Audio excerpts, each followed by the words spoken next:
வணக்கம். பாண்டியன் ஸ்டோர் சீரியலில் இனி என்ன நடக்க போகுது அப்படின்னு தான் பார்க்க போகிறோம். இங்கே பழனியை கதிர் செந்தில் எல்லாம் ரொம்பவே ஆறுதல் சொல்கிறாங்க. மாமா நீ கவலைப்படாத, ஒரு புது படத்துக்கு தான் நம்ம போகிறோம், ஹோட்டலில் சாப்பிட்றோம், ரெஸ்ட் எடுக்கிறோம், நைட்டு தான் வீட்டுக்கு போகிறோம் அப்படிங்கிறாங்க. நம்ம இப்போ நேரத்தோடு போவோமே அப்படிங்கிறாங்க. இல்லை மாமா, உனக்கு பிடிச்ச மாதிரியான படத்தை தான் நம்ம பார்க்கணும் அப்படின்னு சொல்லிட்டு சினிமாவை பார்க்குறாங்க, வைக்கிறாங்க, ஜாலி பண்ணுறாங்க. மாமா நீ இப்படி கவலைப்படணும்னு நினச்சி கூட பார்க்கலாமாம்மா அப்படிங்கிறாரு செந்தில்.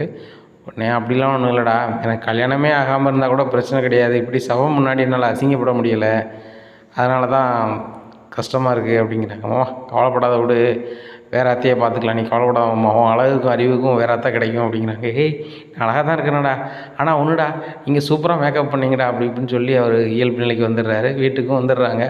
அப்போ பழனி கவலைப்படாடா அப்படிங்கிறாங்க. அக்கா நானே அதை மறந்துட்டேன், சாப்பாடை கொடு, மச்சான் வந்துட்டாங்களா அப்படிங்கிறாங்க. இப்போ தான் வந்தார். டே பழனி, கவலைப்படாத மாப்பிள்ள, நாங்கள் நல்ல ஒரு பொண்ணை பார்த்து மச்சான் கட்டி வைக்க வேண்டியது என் பொறுப்பு அப்படி இப்படிங்கிறாங்க. மச்சான் அதெல்லாம் வேண்டாம் மச்சான் இருக்கட்டும் அப்படின்னு சொல்லி மொட்டை மாடி தூங்க போயிடுறாங்க. இவங்க 3 மருமகமாரும் மாமா கஷ்டப்பட்டுறக்கூடாது அப்படின்னு சொல்லி மாடியில் போய் இருக்காங்க. இப்படியா இருக்குது. இப்படி இருக்கும்போது அங்கே போய் நைட்டு தூங்குறதுக்கு பாண்டியனும் மொட்டை மாடிக்கு வராங்க. மாமா நீங்கள் எங்கே அப்படிங்கிறாங்க.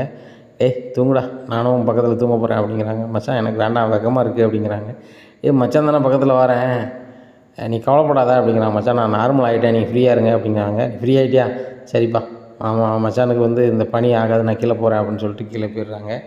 அங்கே போய் கோமேட்டு சொல்லுதாங்க, எப்படியாவது உன் தம்பிக்கு சூப்பர் பொண்ணை பார்த்து கட்டி வச்சிடணும், உங்கள் அண்ணன் மாதிரியே மூக்கில் விரல வைக்கணும், அந்த மாதிரி நடக்கணும் அப்படிங்கிறாங்க. பண்ணிடலாங்க அப்படிங்கிறாங்க. சரி சரி பண்ணிடுவோம் அப்படின்னு சொல்லிட்டு மனசு கேட்காம அரை நிம்மதியிலே தூங்குதார். காலையிலே விடிஞ்சுன்னா மச்சான் கடைக்கு கிளம்பணும்ல அப்படின்னு சொல்கிறாங்க. சரிடா நீங்கள் முன்னாடி போங்க, நான் வரேன் அப்படின்னு சொல்கிறாரு. செந்திலும் பழனிவேலும் ஒரு பைக்கில் போகிறாங்க. அப்போது இவருக்கு பாண்டியன் கிளம்பி போகும்போது பாண்டியனை பார்க்குறதுக்காக பழனிவேல் அம்மா நிற்கிறாங்க, கோமதி அம்மா. എന്നിട്ട് மருமகனே உங்ககிட்ட பேசணும் அப்படிங்கிறாங்க. உடனே என்னத்தை சொல்லுங்கத்த அப்படிங்கிறாங்க. மருமகனே உங்களை நான் கையெடுத்து கும்பிட்டுக்கிறேன், பழனி எங்கள் வீட்டுக்கு அனுப்புங்க அப்படிங்கிறாங்க. இதை கேட்ட பாண்டியன், ஏன்தான் இப்படி சொல்கிறீங்க, அவன் எங்ககிட்ட தான் இருப்பான்னு உரிமையோடு இருக்க பையனை நான் எப்படி தான் அனுப்ப முடியும் அப்படிங்கிறாங்க. இல்லைப்பா, அங்கே இருக்கிற வரைக்கும் கண்டிப்பாக கல்யாணம் முடி விட மாட்டாங்க இந்த முத்துவேலும் சக்திவேலும். இங்கே வந்தாங்கன்னா கண்டிப்பாக இவங்க கல்யாணத்தை பண்ணி வச்சுருவாங்க, அதுக்கப்புறம் அவன் எங்கே இருக்கானோ அவன் விருப்பம் அப்படிங்கிறாங்க. உடனே இவருக்கு மனசுக்கு ரொம்பவே கேட்கல.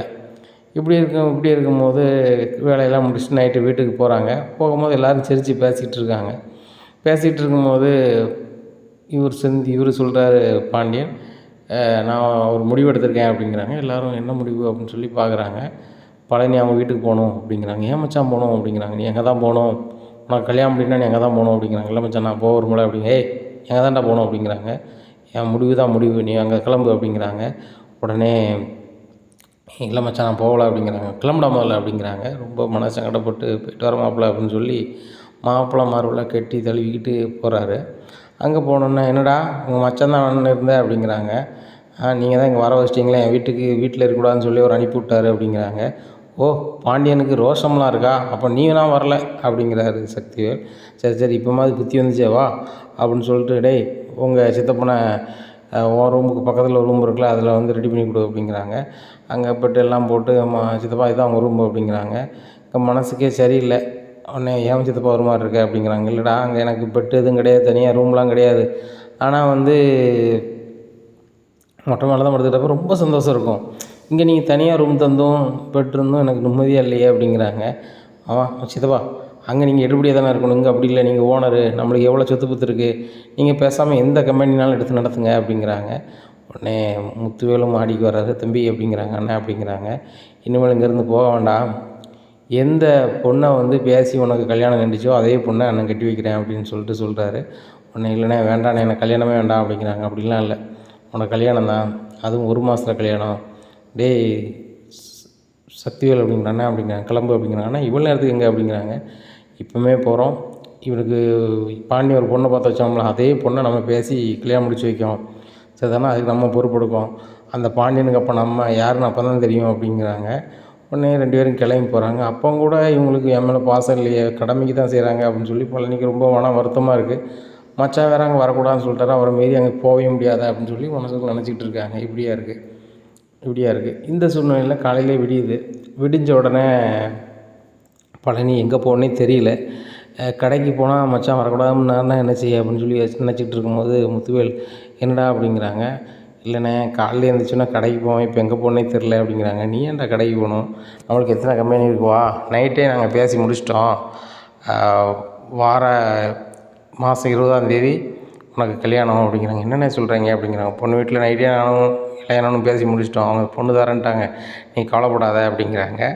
உடனே பொண்ணு வீட்டுக்காரங்க நம்பரை கேட்டாங்க, கொடுத்துருக்கோம், பொண்ணு பிள்ளை கால் பண்ணால் பேசு அப்படிங்கிறாங்க. பேசி முடிக்கும் அந்த பிள்ளை கால் பண்ணுது. ஹலோ அப்படிங்கிறாங்க. ஹலோ நீங்கள் யார் அப்படிங்கிறாங்க. உடனே நான் பழனிவேல் பேசுகிறேன் அப்படின்ட்டு இவங்க பேசவும் அவங்க நீங்கள் தான் எனக்கு தெரிஞ்சு தானே கால் பண்ணியிருக்கேன், நான் யாருன்னு கேட்க மாட்டீங்களா அப்படிங்கிறாங்க. ஐயோ நான் தானே கேட்கணுன்னா நீங்கள் யார் அப்படிங்கிறாங்க. நான் தான் உங்களுக்கு பார்க்கப்பட்ட பொண்ணு, எனக்கு உங்களை ரொம்பவே பிடிச்சிருக்கு அப்படி இப்படிங்கிறாங்க. அப்படியா அப்படின்னு சொல்லிட்டு ஃபோனில் பயங்கரமாக பேசி ஜாலியாக இருந்தார். இங்கே வீட்டு வாசலில் வந்து பயங்கரமாக ஃபோன் பேசிகிட்டு இருக்காங்க. இங்கே செந்தில் மற்றவங்கெல்லாம் வந்து அவர் என்னாச்சோ ஏதாச்சோன்னு எட்டி பார்த்துட்ருக்காங்க. இவர் ஜாலியாக ஃபோன் பேசி சிரிச்சிட்ருக்காரு. அப்போ அங்கேருந்து கதிர் கேட்காரு, மாமா இங்கேருந்து அங்கே போனதும் உனக்கு கவலை இல்லையா அப்படிங்கிறாங்க. கவலையாக தான்டா இருந்துச்சு, இப்போ உங்கள் அத்தை மறுபடியும் கால் பண்ண ஆரம்பிச்சிட்டா அப்படிங்கிறாங்க. எந்த அத்தை அப்படிங்கிறாங்க. கல்யாணம் நினச்சில அந்த அத்தை தான் அப்படிங்கிறாங்க. என்னமாம்மா சொல்கிறேன் அப்படிங்கிறாங்க. ஆமாம் ஆமாம் அப்படிங்க நான் அப்புறம் பேசுகிறேன் அப்படின்னு சொல்லிட்டு முத்துவேலும் சக்தி இல்லாத நேரம் சிக்னலில் பேசுகிறாரு. உடனே முத்துவேல் வந்து ரொம்ப சந்தோஷமாக இருக்கிறாமா, தம்பி வந்து நல்லா வந்துடுவான் அப்படிங்கிறாங்க. அவனுக்கு சீக்கிரம் கல்யாணத்தை முடிச்சு வைங்கடா அப்படிங்கிறாங்க. ஏம்மா நைட்டே பேசிட்டோம், அவனுக்கு சீக்கிரம் கல்யாணமா அப்படிங்கிறாங்க. இப்படி நாட்கள் நகருது. அடுத்த மாதம் 20ஆந்தேதி கல்யாணம்னு சொல்லியிருக்கோம்மா அப்படிங்கிறாங்க. அந்த நாள் வந்துடுது. கல்யாணத்தையும் முடிச்சதாங்க. முடித்தோடனே பழனிக்கு அதுக்கப்புறம் தான் நினைக்காரு, இனிமேல் போட்டு நம்ம வேலையை காமிச்சிட வேண்டியதான் அப்படின்னு நினைக்காரு. பொண்ணையும் கூப்பிட்டு தனியாக பேசிடுறாரு. நான் வந்து வசதியாக இருக்கலாம் நினைக்க வேண்டாம், நான் வந்து உண்மையாக இருப்பேன், நான் 10 ரூபா உழைச்சாலும் உன்னை நிம்மதியாக காப்பாற்றுவேன் அப்படிங்கிறாங்க. அது எனக்கு போதுங்க, எனக்கு அன்றைக்கே உங்களை பிடிச்சிருந்துச்சி, அன்றைக்கி வந்து எங்கள் அப்பாவோட மகளாக இருந்தேன், இன்றைக்கி உங்கள் மனைவியாக இருக்கேன், நீங்கள் எடுத்த முடிவுக்கு நான் கட்டுப்படுவேன், ஆனால் அந்த நேரத்தில் என்னால் ஒன்றும் பண்ண முடியல அப்படிங்கிறாங்க. உடனே கல்யாணம் முடித்த உடனே மணமேடையிலேருந்து கிளம்பி வீட்டுக்கு வெளியே வராங்க. அப்போது எங்கடா போகிற அப்படிங்கிறாங்க.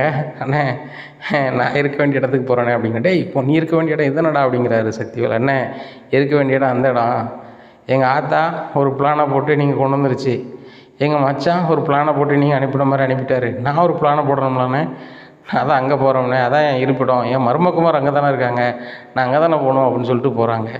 இங்கே மாலையும் கழுத்துமா பாண்டியன் வீட்டுக்கு வந்தோடனே பாண்டியனுக்கு ஒன்றும் ஓடலை. மாப்பிள்ளை அப்படிங்கிறாங்க. மாமா மச்சான் நான் இங்கே தான் இருப்பேன் அப்படிங்கிறாங்க. மாப்பிள்ளை நீ கல்யாணம் முடியும்னு சொல்லி தான் மாப்பிள்ளை அங்கே அனுப்புனேன், மனசுக்கே சரியில்லை அப்படிங்கிறாங்க. எனக்கு அது நல்லாவே தெரியும், நான் போன அன்றைக்கி எங்கள் ஆத்தா சொல்லிருச்சு, ஆனாலும் மச்சான் எடுத்தக்கூடிய முயற்சியில் நானும் என்னோடய பங்களிப்பு இருக்கணும்னு சொல்லி தான் மச்சான் இன்னும் நான் இங்கே இருக்கலாம்ல அப்படிங்கிறாங்க. டே இது உன் வீடுறா, உனக்கு கல்யாணம் முடியணும் அப்படிங்கிறதுக்காக தான் நான் இப்படி செஞ்சேன், அதுவும் உங்கள் அம்மா கேட்டுக்கிட்டதுனால, இப்போவும் உங்கள் அம்மா மனசு குளிர்ந்துடும், என் பையனுக்கு வந்து சீக்கிரம் கல்யாணம் முடிக்கணும் வைக்கணும்னு சொல்லி தான் உங்கள் அம்மா என்கிட்ட கேட்டுக்கிட்டாங்க, அதனால தான் ஒன்று அங்கே அனுப்புனேன் அப்படிங்கிறாங்க. மச்சான் நான் இங்கே இருக்கலாம்ல அப்படிங்கிறேன். ஏன்ட்ட தயங்குற, இது உன் வீடு தான், என் பிள்ளைகள நீனும் ஒரு பிள்ளை தான் அப்படிங்கிறாங்க. இதை கேட்ட பழனி ரொம்பவே அழுகிறாரு. இனி என்ன நடக்கும் அப்படிங்கிறத பொறுத்து வந்து பார்க்கலாம்.